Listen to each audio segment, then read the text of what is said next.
Prince of the Sun, Princess of the Moon, Chapter 1, Excerpt. Dude, are you crazy? Neil leaned over to him as Joshua sat. Joshua had to bite back a smile. His friend acted like he was the one being called in after class. She's going to hate you now. Joshua shrugged. I have more important things to worry about. Like what? Neil whispered, copying the diagram. Like... Joshua stared full into the sun. I think the sun is off by 2 minutes. Neil paused in his writing. What? The sun. Joshua glanced at Mrs. Blaine to make sure she wasn't watching. It should be a little to the right. It's in the wrong place. Have you been moonbathing or something? You're as batty as a night person. Joshua scowled at his friend. Don't say that. But Neil went on, ignoring Joshua's annoyance, or, more likely, not noticing it at all. The sun can't be in the wrong place. It's impossible. Maybe. Joshua could overlook his friend's oversight.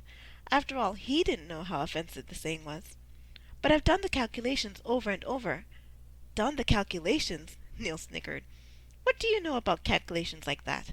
There are smart people in the capital whose job it is to watch the sun. Don't you think they would have said something if the sun was in the wrong place? I guess. Joshua faced the front of the class, where Mrs. Blaine continued her lesson. He wrote the diagram down, more to get his mind off the nagging feeling in the back of his mind than because he needed to remember it. Neil was right. Joshua had to be wrong. After all, Helio, the guardian of the sun, was the epitome of precision. The sun would never drift out of position on his watch.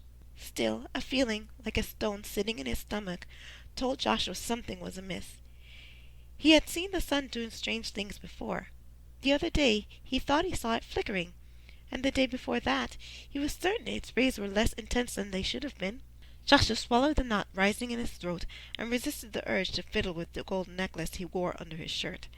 If something was wrong with the sun, he had more than filling out diagrams and studying for tests to worry about.